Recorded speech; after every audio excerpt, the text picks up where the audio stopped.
down here. I know it looks weird. Some of you all, it seems like mine seems to be like upside down a little bit, and some of you are okay. But I'm so glad to be with you. I'm right here in PPD Daerah Papa in Sabah.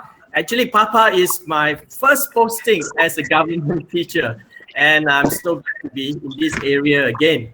So it's like coming back home. I now stay in KK, in Kota Kinabalu, and my wife is with me somewhere around there. Yeah, you can't see her, but she's somewhere there.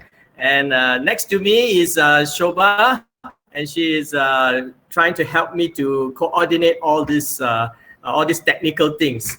I know this is a very last minute thing. Yesterday we were still trying to troubleshoot some things, but I think it's going to be a good session. Now, the very first thing I would like you all to do, is to understand that when you are online, there are certain things that you have to do. First of all, is how you position yourself. Now, if you look at this thing, I'm now seeing my hands, you can see it, and you can see that it is about 1/3 from the top here, okay? And that's how you position yourself. And when you look, don't look at the screen. You got to look at the camera of a laptop, which is somewhere up on the top there. So when you are talking, you need to look at the camera, not at the screen, Because if you do not look at that camera on the top there, you look like you are looking down, like this, you see, and you are not connecting with your eyes with the person. So this is one of the key things when you are trying to communicate with people, eye contact. So look at the camera. So you position yourself. Don't position yourself like this because there's too much room there. All right? Don't position yourself to the side because it looks weird. And here, don't position yourself this way.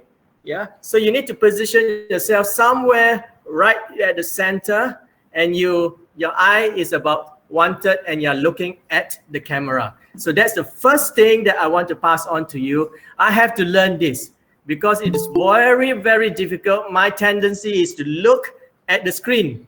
And when I'm looking at the screen, my head is down. You can see that, isn't it? The second thing is when you are presenting, if you can elevate your laptop, a little bit, it will help you so that you will have less tendency to look down.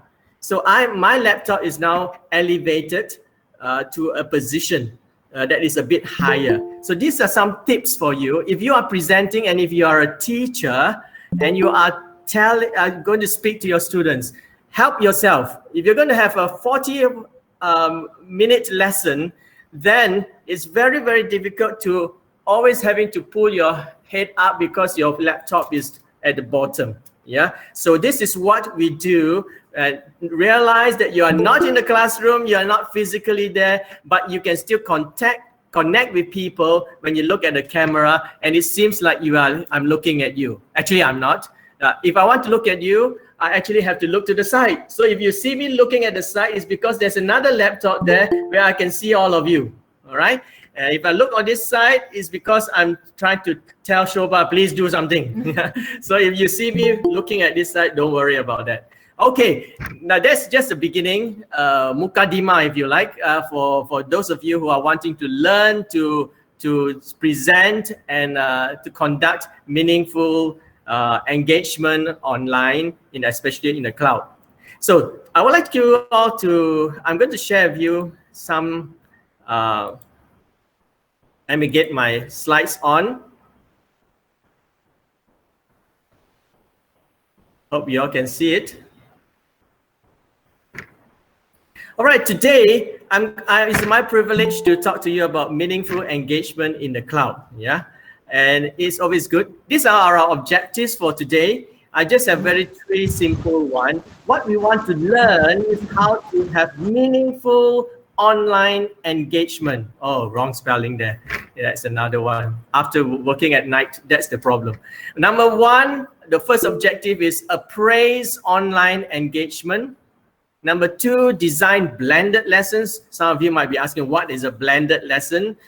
You will find out hopefully at the end of this, by the time we finish this session. And number three is to incorporate technology into the learning experience. If you are going to present, this is some of the things that we have to think about when we go online. So our pathway is very simple. There are only 3 parts to it. Now, first part is effective online engagement. And so we're going to learn some techniques about this. And secondly, we are going to learn about blended learning. And then if we have more time, a little bit more time, I will give you some bonus along the way. So hopefully we will be able to make it all the way there. Now, so we're just going to start with the effective online engagement. Now, I must confess that I am more familiar with Zoom.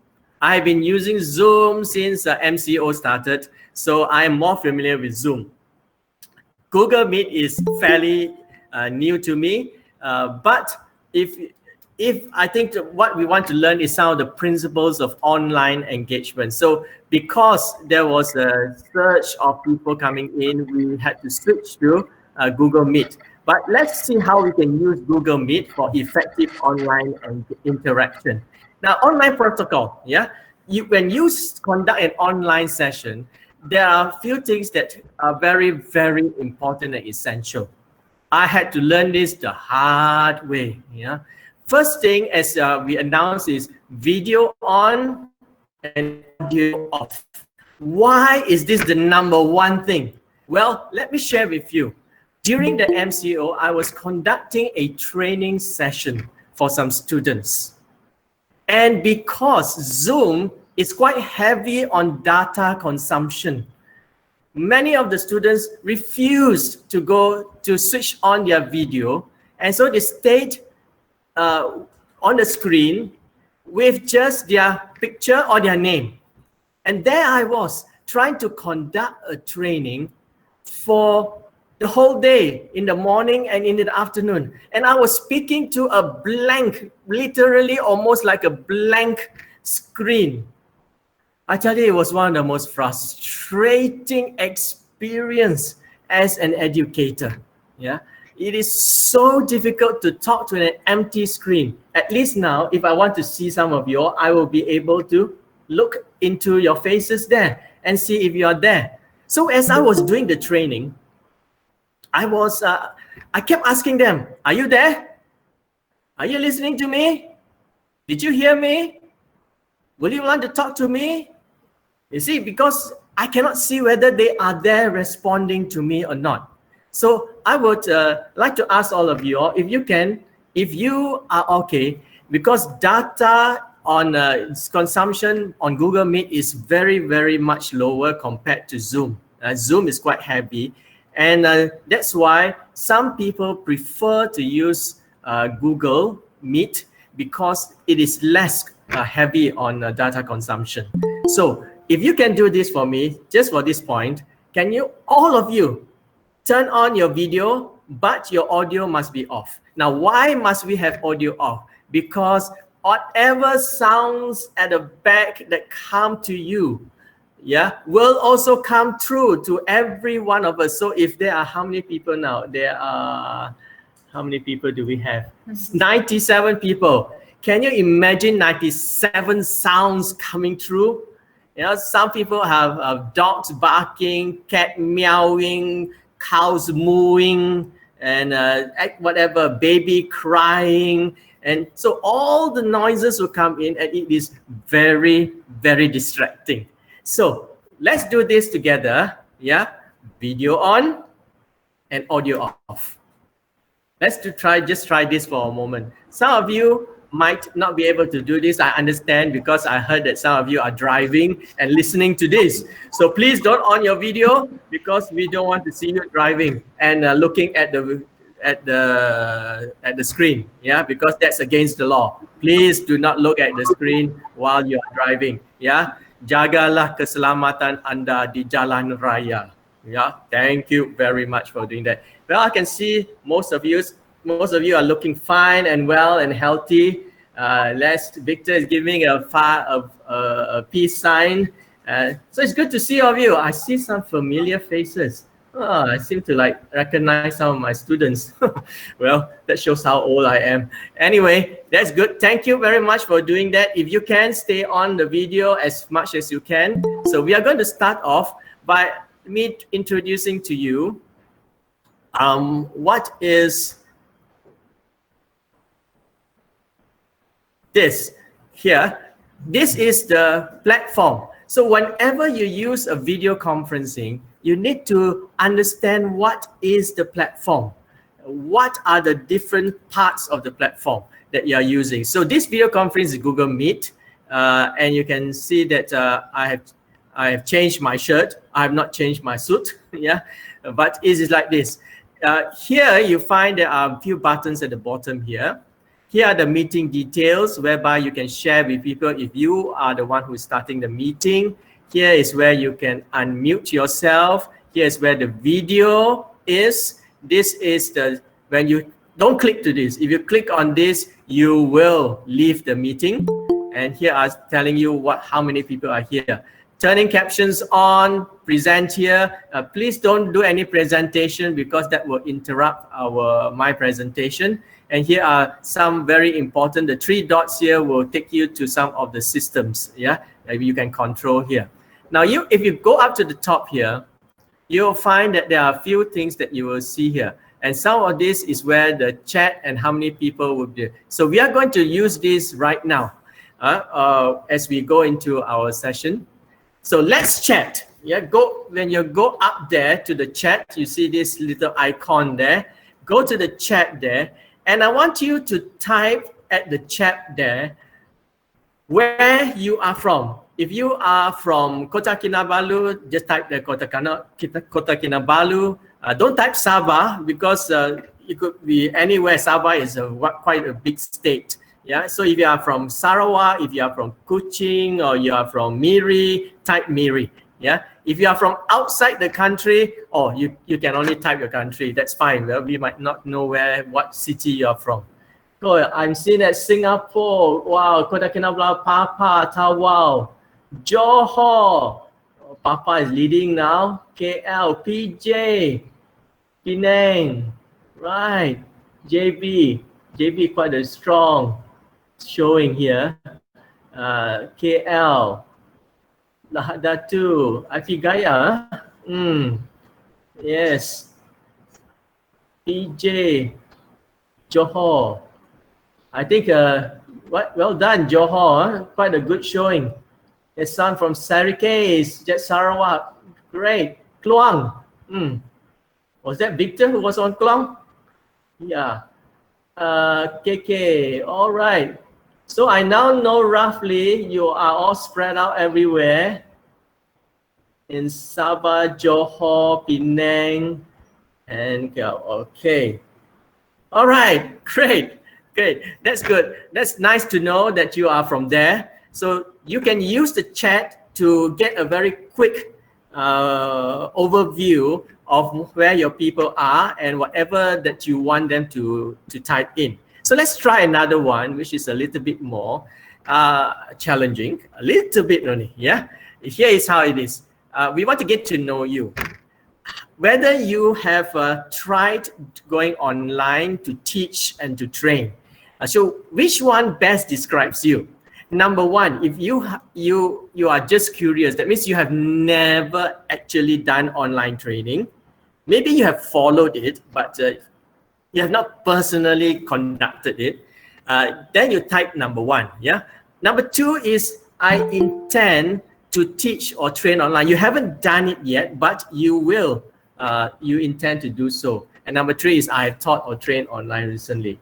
So I see quite a good number of you have already tried online. Wow. I guess all these are the teachers. During the MCO, you really had to do it. Number two, number one, yes. Quite a number, number three. So I guess the teachers have mostly tried it. Some of you are number one, that's fine, that's okay.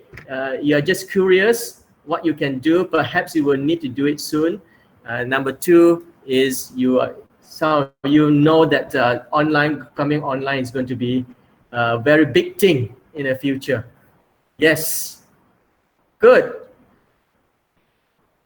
Again, that's a good spread. Yeah, a good spread from 1, 2, and 3. So that's very good. You see, when you get people to do this, you are actually getting some feedback and you get to know people. And it's a very easy thing to do when you use the chat to get a feedback and get a response from the people.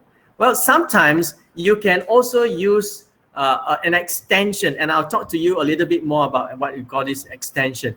So just now we use this 1, 2, 3, yeah. But now if you spread it out to a scale like this, 1 is just curious, 5 is intent to show, and 10 is often you use it. Now, what we can use this is an extension called Kami, Kami. This is what it looks like, a Kami. It is not the Malaysian word for Kami or kita, all right? It is a name of a product that is online. Now, you can use Kami to show or to use it as an annotation, and the annotation is to collaborate. That means what happens is that as we do this page here will be shared. Kami uses PDF, and this is a section here of a PDF, and I'm going to get Shobha soon to share her screen to show you how this is done, how we do it again. Now, Kami, as I said, you will have to download it through Chrome. So that's why I suggested to the organizers that you need to get people to be on Chrome to try out this one. Right? This is called a Chrome extension called Kami. And what does it do? So I'm going to stop sharing now. I'm going to ask Subha to instead show us Kami. Now, so you see here, this is to the Kami side, where you can look at it. On the left-hand side of Kami is where you can annotate. You can choose a lot of different things. Like for example, you can get a text box. You can also do equations.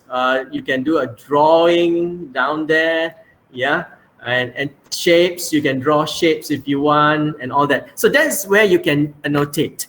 So if you have everybody on Chrome and they have this extension called Kami, then you can get everybody to come on board and use it. And that means you share this page with everybody. Now, what you're looking at is what? Let's see how Shobha can do it. So if Shobha would help us to see where she is going to place herself from this scale of 1 to 10. How often has she used it? Roughly around that. There she is. She's drawing and showing you that she's over there. Yeah. Now, someone else can use another color.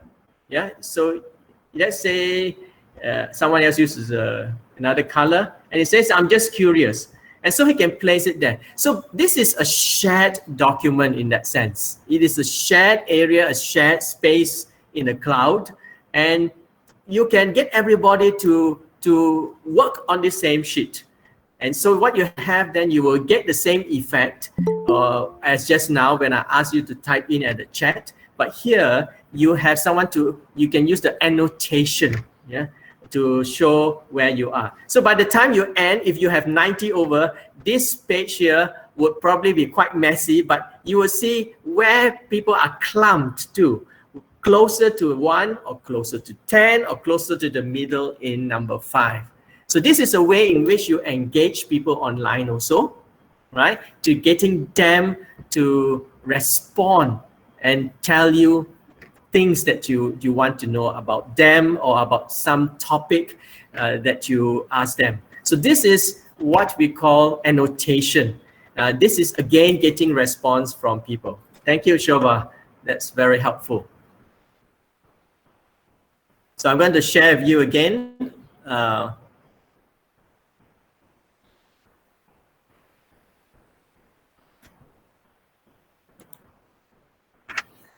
Right. So I would like to share with you, I'm going to give you a few key pointers about how to do online engagement at a very effective way, as much as we can. So number one, and this is so very important, key point number one is to activate them as soon as you can when you get online.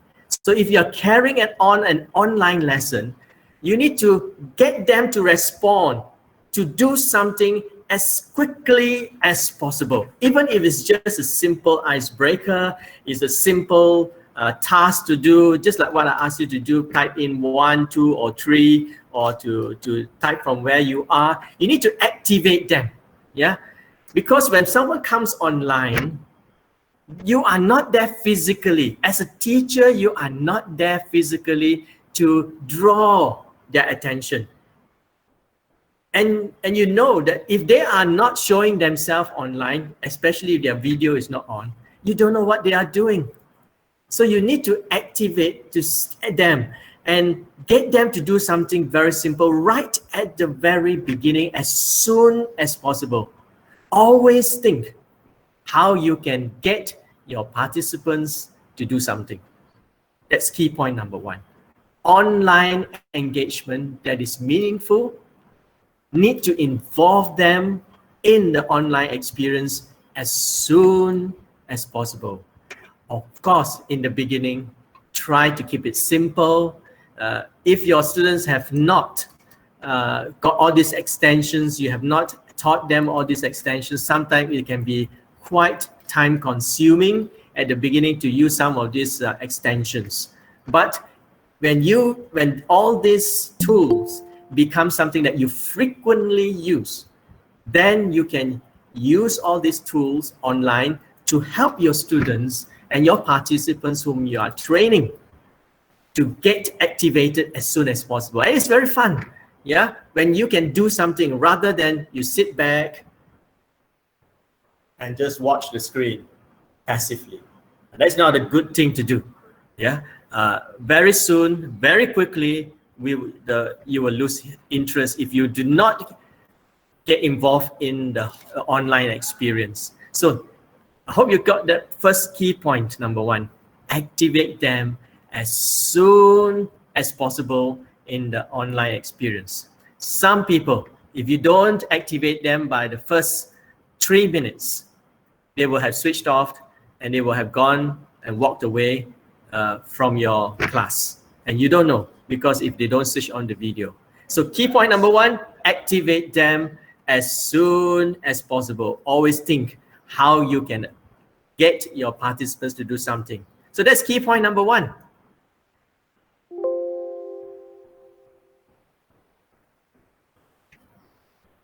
Now, let me now move on a little bit before I get Victor or Yiling, who wants to moderate a little bit, to maybe ask some questions. And if you have any questions, you can start typing at the chat there, even as I move along in this online training. Now, as I said, some people ask this question: do I use Google Meet or do I use Zoom? Yeah. Have you ever thought of that question, or has anybody asked you, do I use Google Meet or do I use Zoom? Well, Zoom is a much more advanced platform, and they have more features that will make life pretty much easy. The only problem is, if you do not have a paid account, it is only for 30 to 40 minutes. And after 30 minutes, they will remind you that they're going to end the session for you, whether you are ready or not. So most of us teach maybe, well, an hour online with your students. And so you will have to get all your students, if there are 40 of them, all 40 have to sign back on. It is a hassle. And that's why if you do not have a permanent account with Zoom, that is the thing that you have to go through. Now, the back part, the negative part of Zoom is that it is heavier on the consumption of data. So that's why some people prefer to use Google Meet, because it helps them, especially their students who do not have much data. They can then use Google Meet. So the question is, if Zoom is much better and Google Meet is pretty much bare, there's nothing much you can do there except the chat, and that's about it. So it is, you cannot do breakout rooms and all those things. So that's why Google Meet is not very heavy on your data consumption. The negative part of it is that you can't do very much. You can't annotate, you can't do all these things.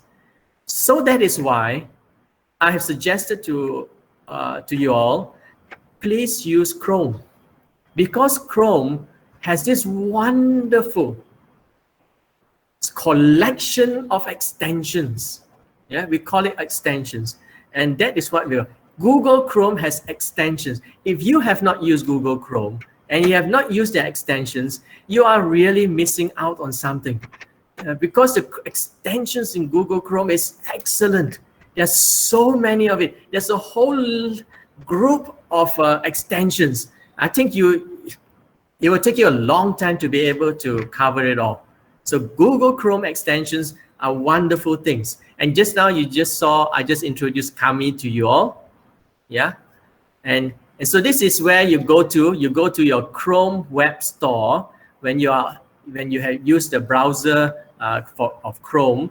And if you go into the Chrome web store, then you can search for all their extensions. And some of these extensions are really remarkable tools. And most of it are free. Most of it are free. Yeah, that's what you see there. Now, one of the things that I've explored, and this is something called the grid view. Now, what is the grid view? Now, if you will notice, if whatever you are using right now to watch me, you'll find that there are a few templates in which you can use to see on the screen. Yeah. And these are the templates that you'll find when you go to the 3 dots at the bottom there. It will take you to that choice of what kind of a template you want. But the maximum you can see of the number of people is about 16. So Google Chrome has this extension called Grid View, whereby you can then see as many people as possible.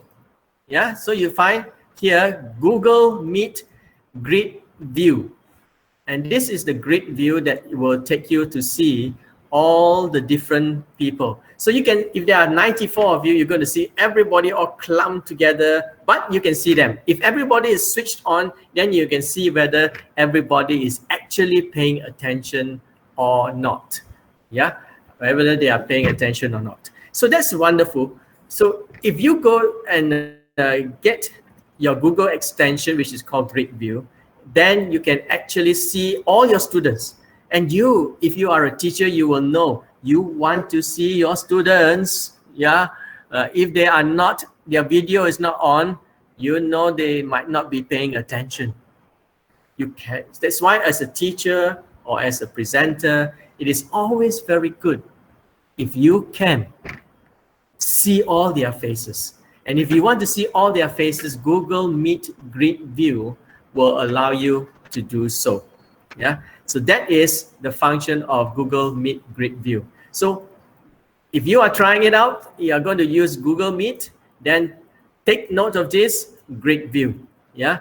It will come out as an extension on your thing. Now, let's try to get you all involved again. As a teacher or a trainer, why is it important to be able to see your participants? Yeah, this is a question that I would like you all to answer. And if you could very quickly type it out on your chat group. Now, I want to use Padlet, but I think it's better we just move on because time is really moving on. But there are some other things that I want to get you involved. But as a teacher or a trainer, go to your chat there and type in, why is it important to be able to see your participants online? Yeah, just type in for yourself why you think so, very quickly.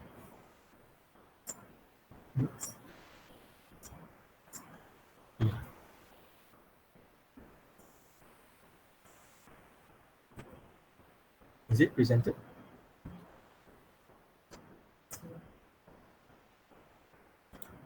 I have to go back here, is it?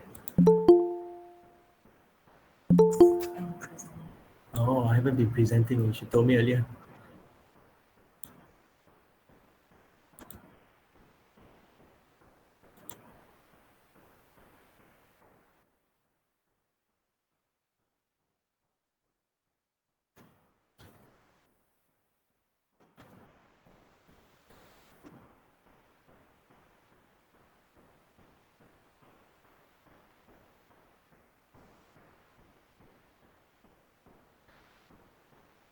Very good answers. To spot them, make sure they are following the lesson. That's so key for teachers. Yeah, to wake them up. Yes, suddenly you call out their name, so that they are, make sure they are not sleeping. Wonder how many people are sleeping now. To enhance communication, make sure they know the lesson. Yes, wonderful. You all understand this. Good. Right. Now here you are. Just now I made a mistake. I did not do my presentation. So when I was talking, you did not see all these slides. You see, when you're online and you don't realize what you are doing, sometimes we just have to do it. So these are the slide for the Google Chrome extensions. This is the web store, which you need to go to. And this is how, this is the name grid view for Google Meet. And this is how it will look if you have a lot of people, and you can use the grid view to look at all this. Now, all this we have to try out even as we do this. Okay, so thank you very much for all your responses. Now, one problem when we present, that we find when we do this, is that we cannot see when you are presenting, you cannot see your participants. That's why on my right here is a laptop where I can see your faces. Yeah, I can see whether you are listening or whether you are there. Yeah, and so I need two laptops, one for my presentation and the other one to look at you all. Yeah? This is when you have two monitors. Now, for those of us who don't have two monitors, we can use another Google Meet extension called Dualess. Yeah, and this is an extension that you can use to create two monitors or two windows for yourself, if you like, as you are presenting. So Dualess is a Google extension. Yeah, so let me stop this and take you to my screen and see if we can do this. I'm going to try to break my screen up into two.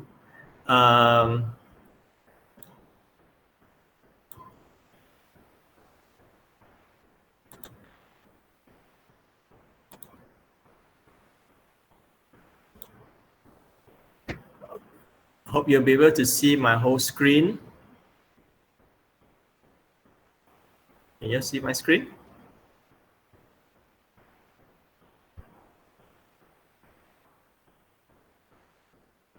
Can you see my screen? Okay. All right. So this is my screen, and here is where my presentation is. And so I will be going to look for, now right here you see the extensions. Yeah. If you have a lot of extensions, it will not fit into the top here. It will appear here as extensions. So right at the right hand corner, you'll find that these are where the extensions are. So when I click onto that, you will see that I have all these extensions, yeah, for Google Meet, for Google, right? Not necessarily just for Google Meet, but for any usage. And so one of it is called Dualess. So if I click on Dualess, you will see that it splits. It asks you what kind of a size of the screen you want to see, right? So if I click here, you find that it breaks up into two. So when you do this, you can then have one side whereby you can see your presentation, and the other side where you can see your Google Meet, your students, right? So this is what we find when we can use Dualess. So what you do is that you don't then have to look at me, like me, what I do. I look at the screen here to see my presentation. You have split the window so that there are two screens, and thereby you can then just look at one screen and stick to looking at that one direction. So this is called Dualess. Again, this is an extension that is given to us by Chrome. Yeah. And so that's why Chrome is quite powerful in that sense when you want to use the extensions. Okay, So let's try to stop sharing.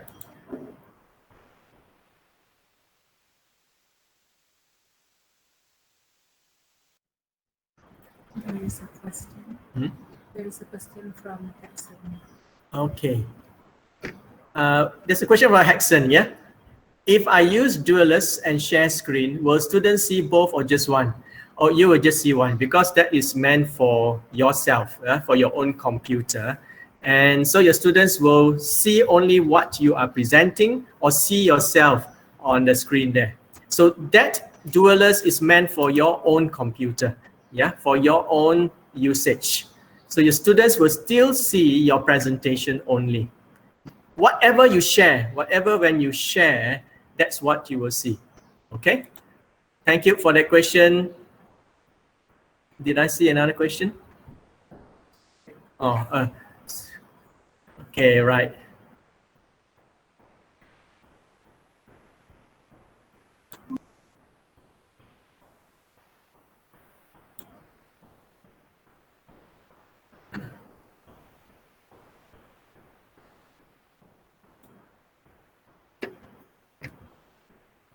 Okay, now let's look at the next thing, which is the second key point that I would like to suggest to all of us who are trainers and teachers. Number one is we say try to activate them as quickly as possible. And my key point number two is monitor constantly. I cannot emphasize how important this is. When I was training the students, I was so frustrated trying to get them to respond to me because I couldn't monitor them. I don't know whether they were in front of the screen or whether they have walked off. And sometimes I will call out the name of the person and there's no reply at the other end because the person was not there. You know, so it's so frustrating when you are trying to conduct a class that is online. So monitor constantly. You can't monitor if you can't see them. It's as simple as that. So that is why if you are a teacher and you have not asked your students to switch on their video, practice that as far as possible. Get your students to stay online. If they want to leave, go to the toilet or to get a drink of water, they have to ask permission. Yeah, just like in a classroom, a normal classroom. So have these protocols, online protocols when you are conducting your class. If you don't set your protocols, the students will do whatever they want because you are not there to control them or to use your authority over them. And so that's why you need to set some of these protocols. If you are there, switch on your video, switch off your audio. If you want to leave, ask permission to leave. And so you set all these protocols just as you would if you were conducting a face-to-face class. So think about all the protocols, yeah, as a teacher. When you conduct enough online lessons, you will find that there are a lot of protocols that you wished you had put in there at the beginning. Yeah, but never mind. Once you go on, you are more familiar with this one by one. Those important protocols that work for you will soon become a new normal for you, right? So great. So I hope that point helps you. There is a question. Do the extensions work on mobile devices? Not very well. Yeah, not very well. Mobile devices have their limitations. Most extensions work better on a laptop or a desktop. So mobile devices is another type of system which you will have to wrestle with all these queer things, yeah? And not all of it are meant for mobile devices either. So I think that I hope that answers your question. Right, great. Some of you already installed it. Cool. You are so good. You are take initiative and you are putting it there already. You know, I would really recommend that you go and explore this whole area of Chrome extensions. There are so many things. And somewhere at the end of our time together, I'm going to give you a few more, right? Which I will not have time to talk about, but I will just show you over there. Okay. If there are no more questions, I'm going to move on to the next extension, which is called NOD. N-O-D, NOD for Google Meet. NOD is just like this, you know, if you are on, you're nodding, yeah, NOD. So it's to get attention. NOD is something that you will not need in Zoom because Zoom has already prepared for you, extend in the Zoom to show reactions, thumbs up, you know, and things like that. So I'm going to show you, ask Shobha to show you what happens when there is a NOD, yeah? Or maybe I should show mine. Yeah. This is mine. So let me show you.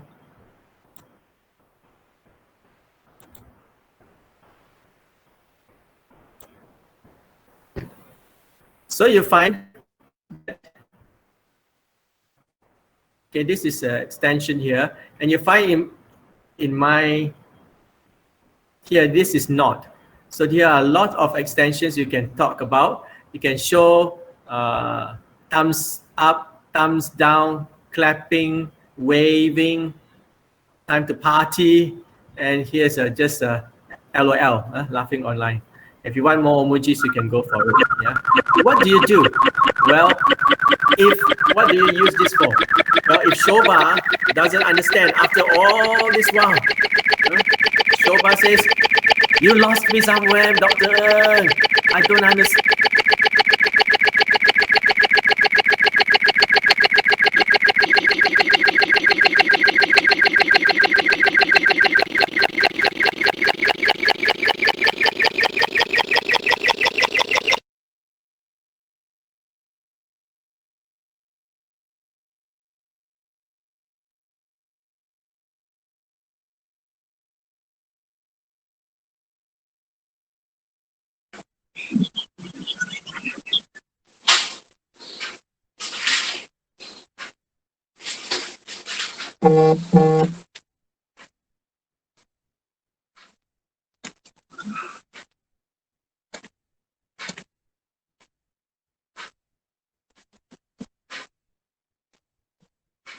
Oh, I'm sorry. I'm muted. Why did that happen? Okay. How much did you all miss? Thank you for telling me, Rofiza. Yeah, that's really good. If something goes wrong, because sometimes we are online and things like that. Thank you very much for that. Now, as maybe just let me repeat myself a little bit just now. This log is actually this, so that you can show responses on the screen without having to say something. So these are, as you can see here, these are just extensions that you can see. Here is saying that thumbs up, good. Here is thumbs down, I don't understand. Clapping means, yes, I enjoyed that, it's a good show. Here is waving, he trying to get my attention. And of course, this one is like in the classroom, whereby you just put up your hand, all right? And when I see that in the class, but of course, it's very much more difficult when you have 90 over people to catch who is putting up their hand to ask a question. But if you have a classroom of about 30 to 40, that is still doable. You can stop then and answer their questions. So Leaderonomics here, raise your hand. Yes, you can see that. So that means there's a question from Leaderonomics. That's actually from Shobha over there. Okay. All right. I hope if there are any questions, just keep on putting it into the chat. Yeah, we will stop and talk to you all and try to answer the questions as much as we can. Okay, where is my?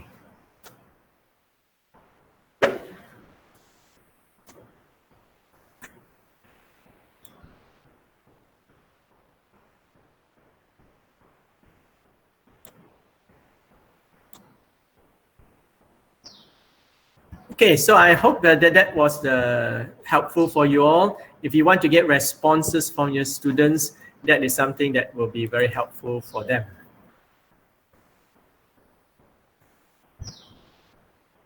Trying to open up my slides again.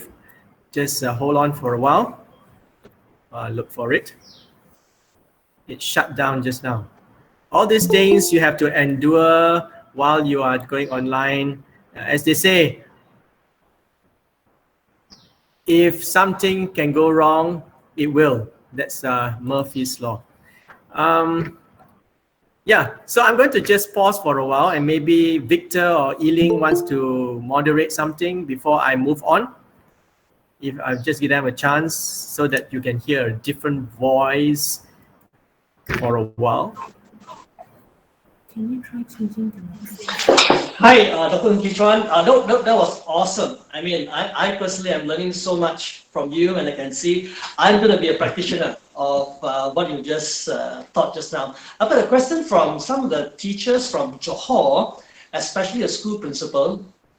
The struggle is this: they find that teaching language subjects is less challenging than teaching science subject.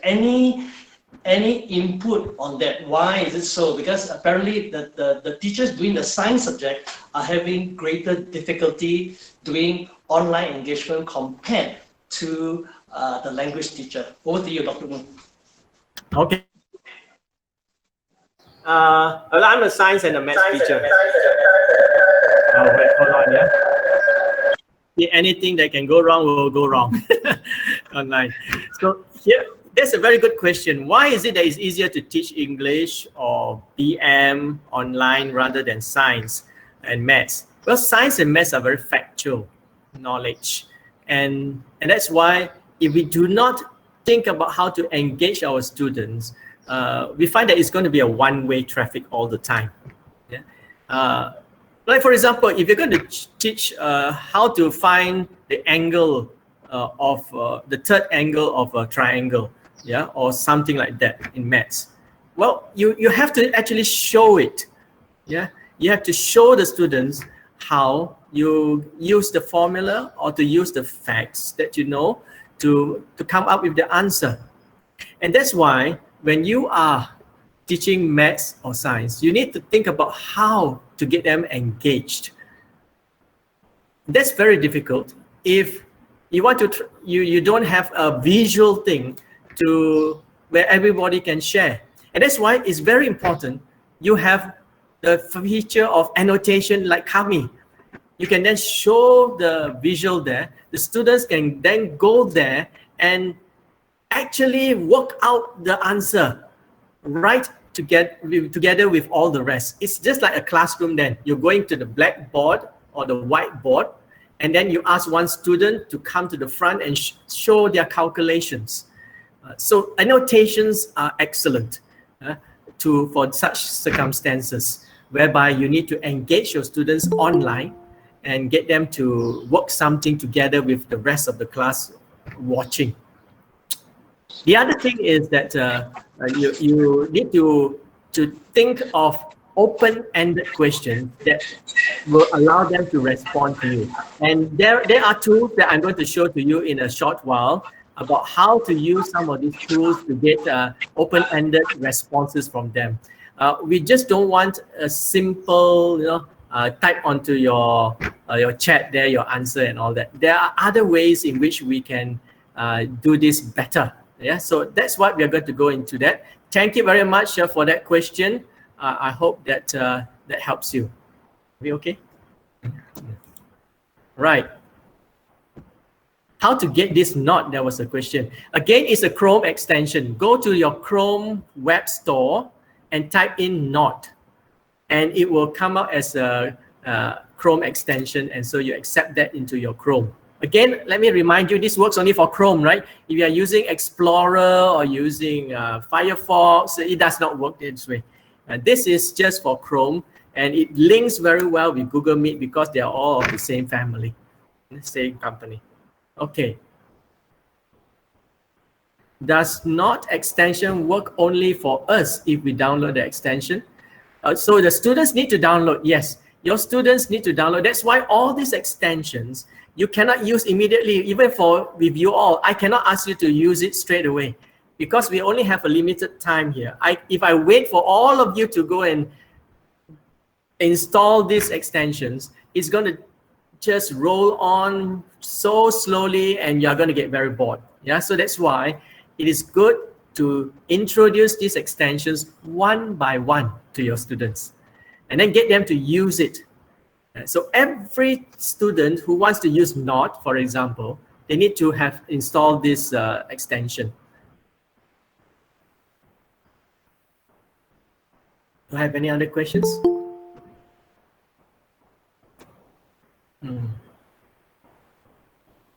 Well, as far as I know, all these are free. Yeah, so far all these extensions are free, which I have already installed and used. So whatever I introduce to you is so far free. Yeah, unless the workers say so. Yes, Shobha, you are asking me a question? No, you put your hand up. When did the hand actually go down? I wonder. I'm trying. Okay, yeah. All right, let's move on. I think I'm going to move on to the next thing. So that's not for you, not for Google Meet. How are we doing in time?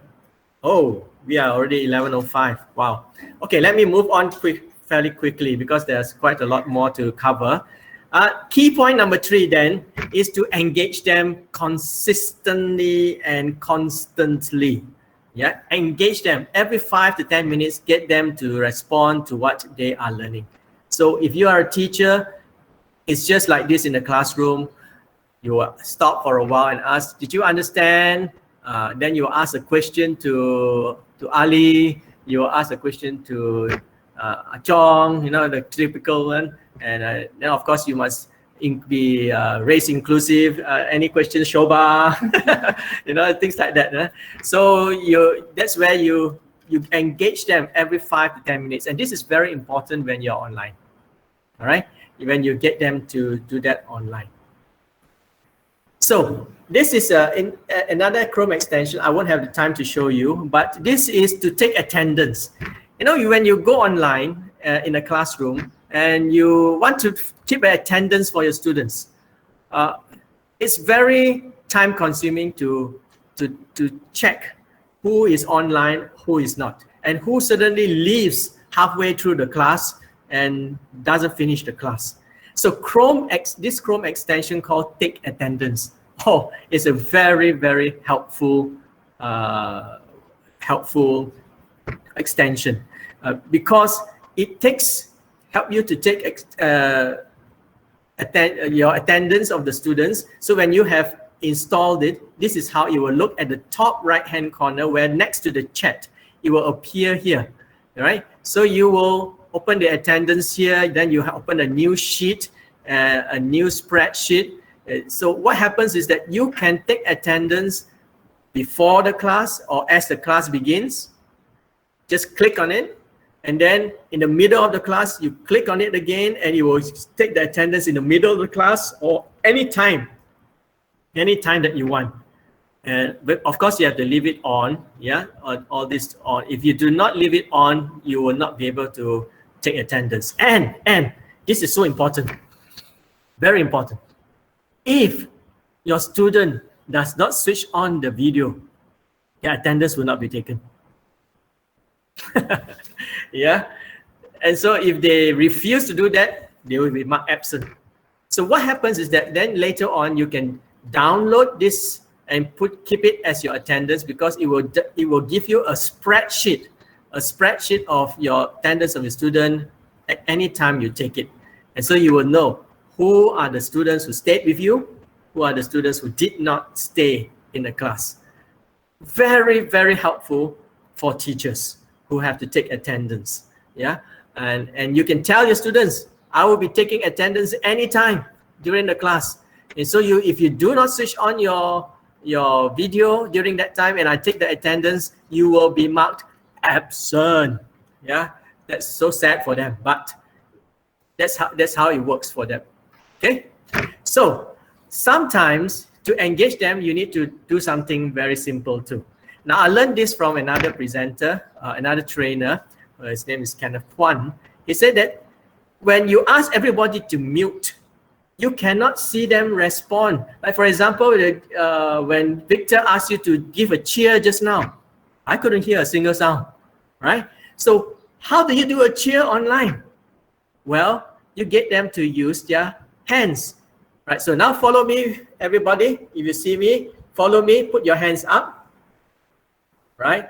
And then when you want them to cheer online, you just go like that. Yeah, this is a cheer that is silent, but everybody can see. So you see everybody doing this online, yeah?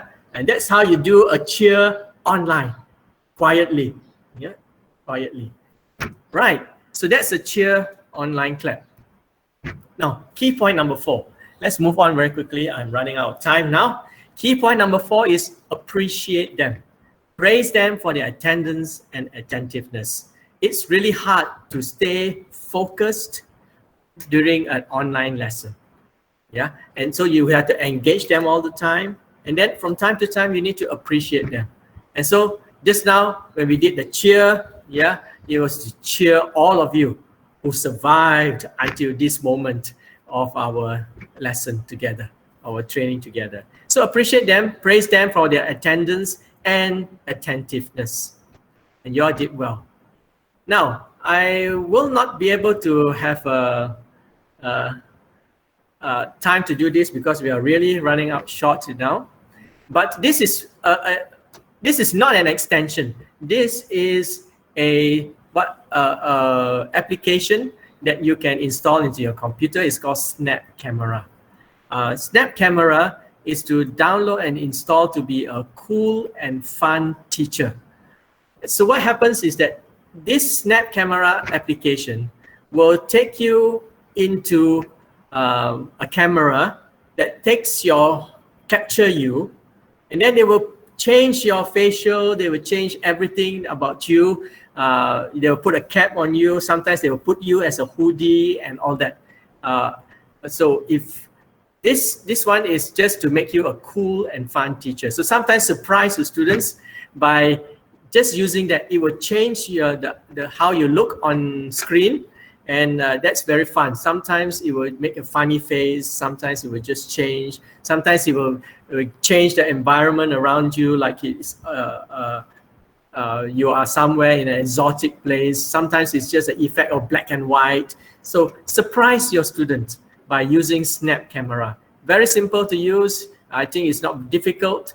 Once you install that, it will make sure it is. To learn all these things, my suggestion is just go to YouTube and type a tutorial for Snap Camera.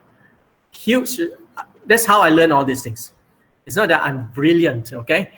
It's because so many people have used these applications that I'm talking about, and they have very kindly shared these applications through tutorials, teaching us step by step. So friends, you don't need to wait for someone like me to come and show you all these things step by step. Just go to YouTube, type tutorial for and the name of the application, and you will probably find someone who has done the hard work of teaching you how to do that. So take that name, Snap Camera, and see if you can use that. Now, key point number 5 then is this. Lighten up. Take a break and sometimes digress a bit online so that people feel relax a little bit more. It's hard to be seated looking at the screen all the time. So take a break sometimes. You can also give a break for your students. Let's take a 2-minute break and then put on some music and things like that. All right. I have to move on. So just to share that some of these things have been researched, and I'd like to share a few findings of research very quickly with you. It says this, all right? Students from polio 1984, it says students are not attentive 40% of the time. Not very encouraging for teachers, okay? That means 60% of the time, if they are paying attention, you are doing well. But 40% of the time, usually they're not paying attention. Their mind has wandered somewhere else. Secondly, students retain 70% of the first 10 minutes, but retain only 20% of the last 10 minutes. That's from Ng Kee Chuan. Yeah, so that's something to keep note as teachers. Yeah. So the faster you get the main point across to your student in the beginning, the better it is for you.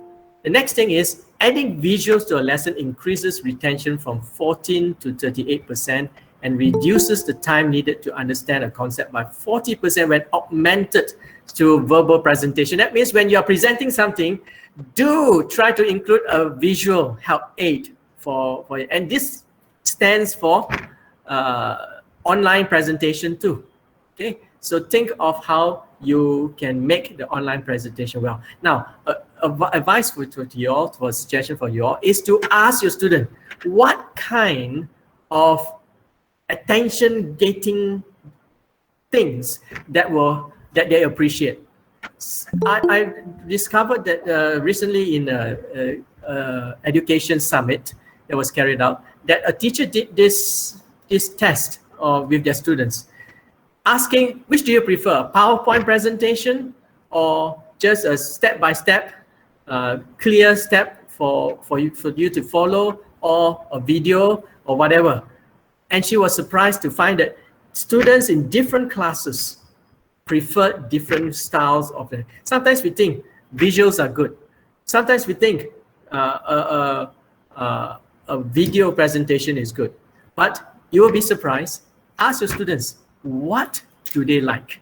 And that will be helpful for you. So these are the 5 key points before I move on to the next one, next section, is this. Key point number 1, activate them as early as possible. Key point number 2, monitor constantly. Don't let up. Every 5-10 minutes, just check whether they are there or not. So video on, audio off. Engage them. Get them to do something. Appreciate them. Encourage them for staying attentive. And then sometimes just lighten up, as teachers, we just lighten up, Don't have to be so tense all the time, and just let them be. Okay? All right. Hey, you all did well. Let's do a class cheer together. Let's do a class cheer. Ready? Yeah. Wow, some of your fingers are really mobile. Huh? Yeah. Let's do a higher one, a higher cheer. All right. Okay, give everybody a high five. Okay, that's great. Yeah.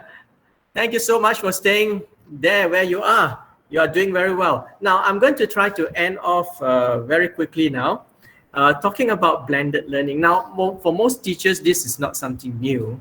It is something that has already been introduced in Malaysia for quite some time. I remember many years ago when I started exploring about all these new methods. Yeah, blended learning came up as one of the earliest things that was introduced. To have a meaningful online and offline integrated learning experience. That means you integrate what is online and offline. Now, so it is like this. You have face-to-face interaction, which is physical, and some of you all as teachers, you're going to have your students back with you. Yay! You're going to have your students back with you in your classrooms very soon. Come 14, or is it 15? 15 of this month. Some of your students are going to come back, and you're going to see them. My neighbor's son said he misses school, so that's a good sign. Face-to-face interaction is important. But if you think of it, when the students come back to you, how are we going to carry out social distancing? Some classrooms are so jam-packed, you can hardly walk. How are we going to have such social distancing? So for many schools, because of space constraint, I think the only solution is to have staggered coming to class, to the school even. Monday, Tuesday, Wednesday, Friday, one set. Wednesday, Thursday, maybe Saturday, one set. I don't know how they're going to figure it out, but it's up to the schools. So somehow or other, some kind of blended learning have to be taught through. You can't have all your students come to your class and practice social distancing. It's just not possible for some schools. So you will need to stagger it. Some of your schools are one session, and now it becomes need to be 2 sessions. Some of you have 2 sessions means there's no other solution except to have staggered coming. So that means online interaction needs to happen also for some of the days if you have staggered coming to the schools. So this means that it needs to be a blended learning. Blended learning is very simple. It means a mixture of asynchronous and synchronous interaction to maximize learning. What does this mean? Asynchronous means you put on something, just like a WhatsApp. If I have a WhatsApp, I send you a WhatsApp, then it is sent to you and it remains in your phone. When you switch on your phone and you look at your WhatsApp and then you pick it on, then that's asynchronous. There's a gap between your sending and their receiving and their reading it. Now synchronous is like this. I'm now running a synchronous. I can see you all, you can see me, you can listen to me online, and you can ask me questions. Are there any more questions so far? Yes. Oh, there are questions. I'll get that to you, those questions, very soon. But let me finish this part here. So blended learning is a mixture of this, e-learning and classroom. They say between the classroom, face-to-face, and something online in the cloud. So when you have something somewhere in the middle, that's called blended learning. So I want to just say this to you all. Why are we talking about online? Why are we trying to learn to engage people online? It's because of this. Online and the use of technology is not just so that it is something hip to do, something new to do, something innovative to do. We want to do something that's hip, that's something interesting for the students, but that's not the whole point. The second thing that I want to say is it's not just to make the learning and facilitation fun. Yes, we want to make it fun and we want to facilitate their learning. But that's not just the main thing we want to do. It's not just for fun. Third thing is that it's not just so that we integrate technology because we are told to do so. No, that's not the main point. Those 3 points are needed, but that's not the main point. What is the main point when we talk about technology and going online? This is the main point. Please listen and listen well, okay? Because this, I think, is the most important idea I want to pass on to you all. Yeah. When I started using all these online things in my lessons way back about, well, more than 10 years ago, I was so excited with technology and learning all these new apps and all these extensions and all this. I started to use it more and more. And it's like endless. It's endless. All these extensions and all these apps. And you can keep using it and introducing it to your students. But I reached a stage when I suddenly realized, hey, I've diverted from the main task. The main task is learning.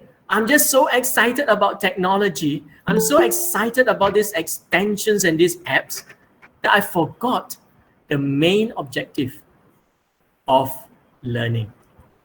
So the main objective is this. I know when some of you go down this line, you're going to be so excited. I want to go back and try this with my students. But remember, the main objective is to stimulate learners to think and solve problems in real-world situations. Now, I need to elaborate that a little bit more. Stimulate learners to think and solve problems in real-world situations. Now, why is that so? Well, all educators will know the famous Bloom's revised taxonomy.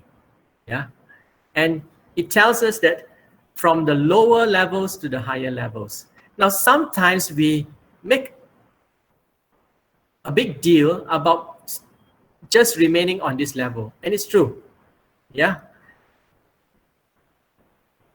we need to move from convergent thinking, which is remembering, understanding, and applying, to a higher level of divergent thinking that supports a variety of correct or solutions or products. So that means here, the students' answer are basically the same.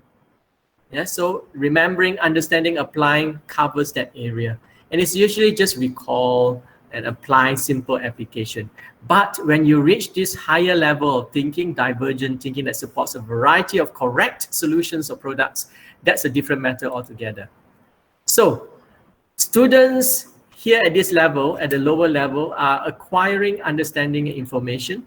And here students are transforming information through deduction and inference. And here it moves on to generating new information. And this is where we want to aim when it comes to thinking. Students are on this level of creating and evaluating. And Bloom's taxonomy, you will know that you can ask all these questions, and from the lower level right until the high level. Can the student create a new product or point of view? Because that's the point of education, whereby students can be innovative, they can be creative, they can be analytical to be able to produce, and critical to produce a new product. Now, teachers' role then need to change, which is from mediator to a coach, and also a stimulator. These are the roles. We need to stop thinking of ourselves as information providers. We need to be mediators, coaches, and stimulators. Coach to increase the student's capacity, stimulator to stimulate learning, mediator to help intellectual development of students. So now, I would like to ask you all to get involved here. For those of you who are not using your smartphone, can you get your smartphone? Because you will need to use a smartphone. Now, this activity will only work if you have two devices for your students, all right? That means one computer and one which is a smartphone, right? So if those of you who have a smartphone, can you just reach out to your smartphone and grab your smartphone, and we are going to do this activity with a double device. Those of you who do not have, you're just listening from your handphone already, you won't be able to do this unless you know how to come out of it for a while and have a synchronized function. Okay, so I'm going to now ask you to get into the Mentimeter. Right, so if you have your smartphone ready, go to your browser and type in www.menti.com, and it will take you to the site, to the website. And then when you reach there, it will ask you for the code. The code is 855324. Can you type in that number? And then the question is, just answer in the space that is provided for you. What do we use the smartphone for? Okay, let's try to get as many answers as possible and see what is your answer.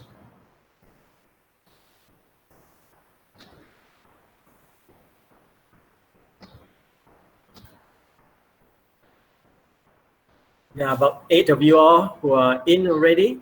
You can start typing.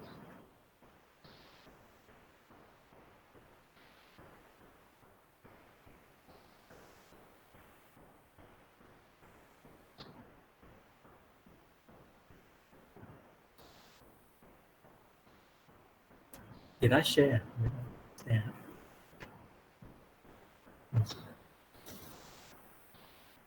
Oh no, I did not share that.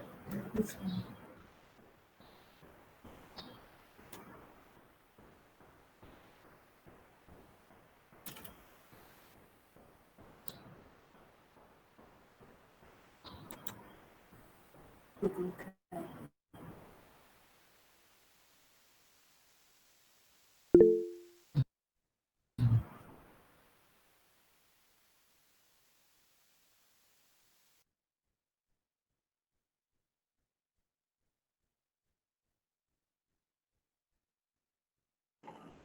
Kee Chuan, can you type the code again, please? Somebody is requesting. Yeah.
I've just experienced some technical difficulties. It seems like my computer has just decided to take a break and hang out on its own.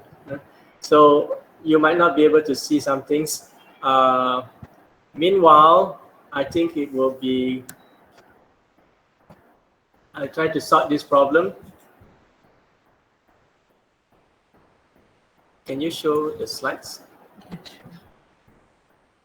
You see, when you're going online, what if something can go wrong, it will. And this is something that we have to learn. Okay, seems to have impact. Return to home. No, join.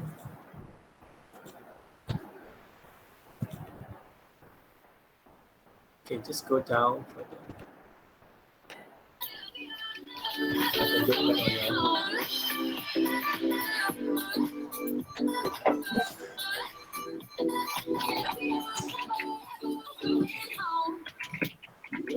See the ocean marinate our eyes in slow motion. We see the sunrise. We are in a zone. 5 a.m. We still are rolling in the deepest of my emotions. We are in a zone. And good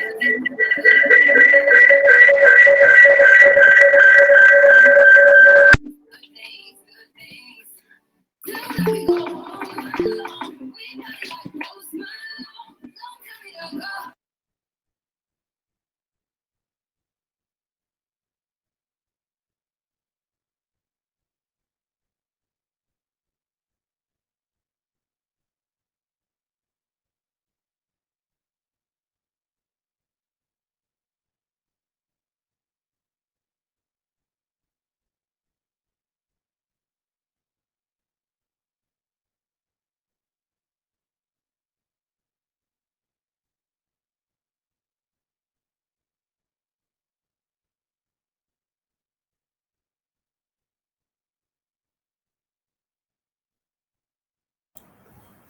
Okay, am I on? Yep, thank you. Well, I think we are quickly running out of time. I wonder how the Menti thing went.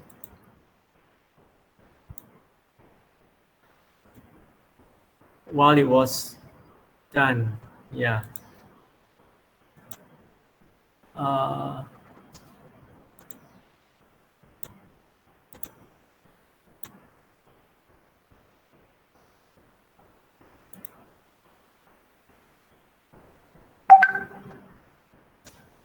Okay, I have to apologize for that. It seems like the Menti, my computer is giving me some problems right at this moment. But I'm going to try to wrap this up very quickly now. Well, the smartphone, I need to present, right?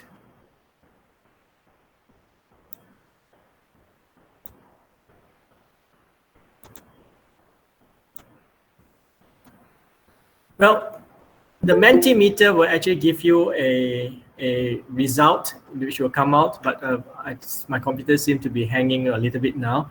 Well, I think the most disruptive technology has been the smartphone, because now you can actually take all your data and get online anywhere you want. And now, the word disruptive doesn't mean it's bad. It just means that it is a game changer. It changes how we function completely. Yeah. So the smartphone is a development. Now, I'd just like to share that the use of ICT now in our lives is expanding in such a tremendous way. Now, it starts with here. We are when you can use ICT for consumption. I can't hear you. Can't hear me. Oh. Yeah, I'm on. Okay, it's their problem. It's their problem. Yeah. Oh, okay. So the rest can hear me. Okay, let me just continue. If you have any further problems, just put on the chat there. Well, we can start with at this end of just consuming. So we consume the videos, we consume the music. All this is purely for consumption. It's not wrong. It's just that it's a low level of using ICT. And all of us do that. We all vegetate and sit in front of our TV and just want to clear our mind after a tough day of work.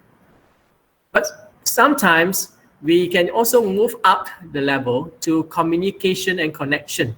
So we stay in touch with family, we stay in touch with friends, and during an MCO, it was very important for this to happen, to stay in touch with family. And so we video conference with our family, we text them through WhatsApp. Now WhatsApp even have video conferencing and things like that. So you move up that level. But somehow, when we are educators, we need to move to this level of creating the highest level of a taxonomy bloom. So we need to help our students by providing them opportunities whereby they can use ICT to create something, to process data, to, after your data, you process the data to come to a conclusion, to make a conclusion, and after that to use those data for making something, a solution, coming up with a social solution and problem solve. All right. Let me now move on to the way forward for online learning experience is to encourage outside classroom collaboration. Why do we have all these tools? Well, it's so that we can communicate offline, online, but outside the classroom. The second thing is to maximize learning time. Learning doesn't have to happen just in the physical classroom. You can get your students to learn and collaborate outside the classroom time. And to me, the third one is where it aligns with our objective, the main idea, to provide real experiences as the way the world is and will continue to function. It's a new normal. We are going to have to think of how to live with this new normal as teachers, as trainers, how we must learn to use this blended style of learning to maximize face-to-face, but also online somewhere in the cloud. Okay? And this is very in line with the World Economic Forum findings. If you look at this, 2015, what are the top 10 skills for employment? And in 2020, what is the top 10 skills? The World Economic Forum suggests this list. And what do you notice about this list? What are the top 5? It hasn't changed much. Yeah, changed a little bit, but look at this. 2020, complex problem solving, critical thinking, creativity, people management, coordinating with others. All this, if we can maximize the use of ICT for such purposes and train our students to start functioning in this way in which the real world requires them to function, then we are really providing them with a much needed education. And education is that preparing them for the future, preparing them to be contributors to the society, to the world, to be a global citizen. I know this is such rhetoric, but it is something that we all as teachers, as trainers, as parents have to consider this. We are preparing them for the future. Okay, before I move on to the last part, if there is time, I would like to hand it back to the moderators if they have any questions that we want to cover that I have missed out while I was busy talking away. No worry, Dr. Ng. Go ahead. Do your last part. We're all intensely engaging with you. Okay. Since you have given me, I must say that you all have been excellent people. Your attentiveness has been good, and you have kept your videos on. So right now, I just want to give you a few more suggestions of apps which you can, extensions and apps that you can look into on your own. I won't have the time, but I will mention what is the use of these apps. So if you have your pens ready and your piece of paper, just write down the names of these apps and extensions. First is Screencastify. This is to be able to record a lesson on video for yourself. Simple, straightforward. So Screencastify is for screencasting. That's why it's called Screencastify, and it's an extension of Chrome. Then you can use WebPaint. WebPaint is so that you can use whatever is on the screen to write whatever you want, to draw whatever you want on the screen. So WebPaint is also another extension that you can consider in the Chrome extension part.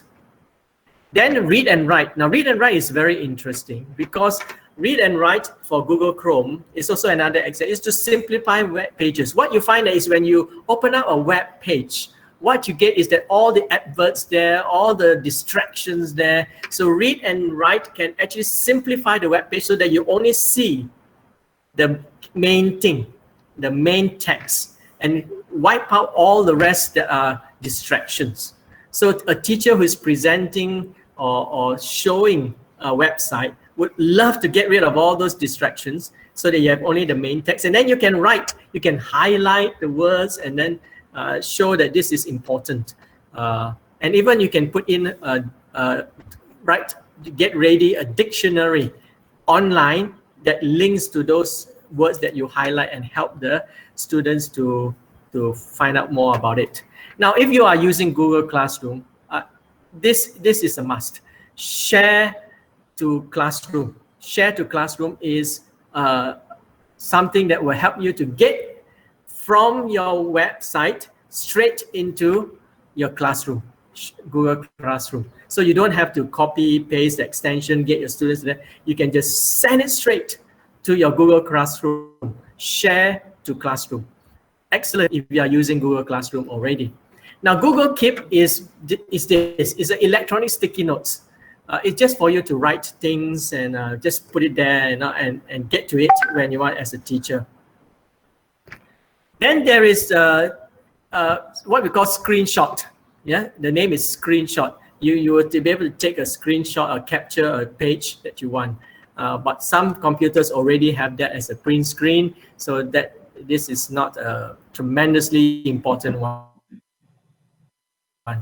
Then Google Translate is helpful, especially if your text is in a language that your students are not very familiar with or not very good at. Then you Google Translate it. It does not give you a perfect translation, but it helps. Then Small PDF. Small PDF is for you to convert from one type of file or document to another. Like for example, if you have a Word document, you want to convert to PDF, or a PDF you want to convert to Word. Small PDF is an extension from Chrome that will help you to do so. Now this one, I love it. I just found out about it. It is Bitmoji. Oh, I tell you, it's so nice. You see all this? That's me, right? That's me. When I did use the Bitmoji, I got all these nice little cartoons of me, well, you can say is emojis of me, right? And you can do that as a teacher. It's fun, yeah. Very easy to use. All you have to do is download it, and then to your smartphone, and then you take a selfie of yourself, and it will generate all these wonderful looking cartoons of yourself, right? So as a teacher, it's nice for you to just put it there, and then they recognize, hey, that's Dr. Ng, and that looks like him. My wife, when she saw it, said, oh, that's a handsome guy.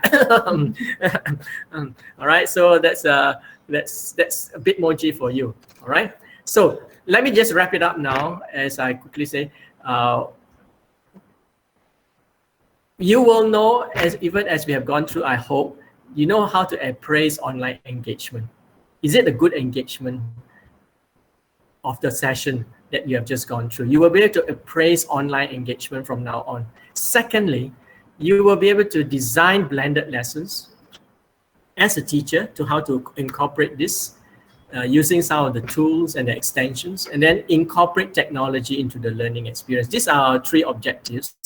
And again, I reiterate, the key point for online engagement: activate them as early as possible, monitor them constantly, don't give up on that, engage them from time to time, as even 5 to 10 minutes every time. You must engage them, appreciate them for staying online, and lighten up sometimes when you're online. And the key thing that I've said, if you want to have meaningful engagement, you have to move beyond the lower levels and go to the higher level. And so I don't have the time to go into too great detail, but stimulate learners to think and solve problems in real world situations. That is what education is all about. Okay, I think I'm done for this.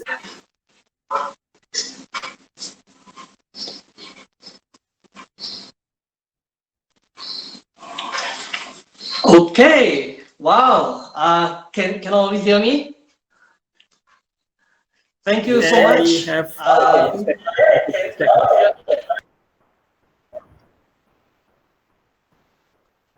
Hello, am I on? I can hear you. Yeah, okay, all right. Wow, thank you so much, Dr. Ng. We know you have taken so much of your time. We know you need to rush off somewhere. Let's appreciate him by putting into practice what he taught us. Let's give him an online cheer. Everybody, let's just do that. All right. Just thank him by doing an online cheer. Okay, an online wave. All right, awesome. And on behalf of Leaderonomics, Dr. Ng, we want to present to you the heart of Leaderonomics. You know, I'm going to show you one more extension next time, whereby the heart of Leaderonomics can go through this screen, and you can actually receive it. Right. So next time I'm going to show you that. Can't wait. And I really like the point which Dr. Ng said just now, that the main objective is not just to go into digitalization, but really is to stimulate thinking, is to stimulate critical thinking, so that our students or the people that we are training, they can survive, they can thrive in a real world situation, so that we just don't get caught on to technology. And I thought that was amazing. And I was quite humoured when they say that even to go to toilet, they have to ask permission. Let me give you a tip how I go to toilet. That means if I'm speaking, if I need to go to toilet, you know, I don't want to disrupt the class. So all I need to do is this. I'll just go to get myself. I put myself there, you know, and then I will go to toilet. And I can do anything I want. I can still keep talking. You look at me, and then I'll come back again, and then you won't miss me, you know, at all. I didn't hear you flush. Please go back and flush the toilet, you know. I will do that the next time. Okay, so thank you so much. All of you are so engaging. And just before you go, we got a very important announcement, 3 announcements, which Elaine is going to give it to you. We have another training coming up, original training, and you're going to love this also. So I'm going to pass the time over to Elaine to give us the 3 announcements. All right, so over to you, Elaine. All right. Yes, let me share my screen now.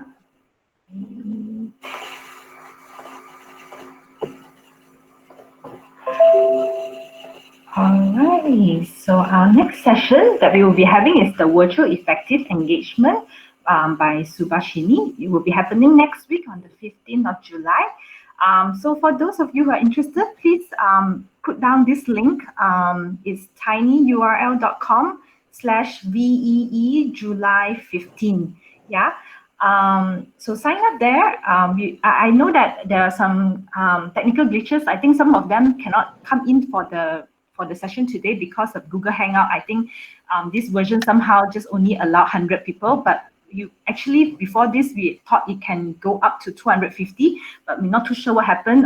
It's only allowed for 100 people. So sorry for those who are finding difficulty to come in to join the session today. So we will solve this problem.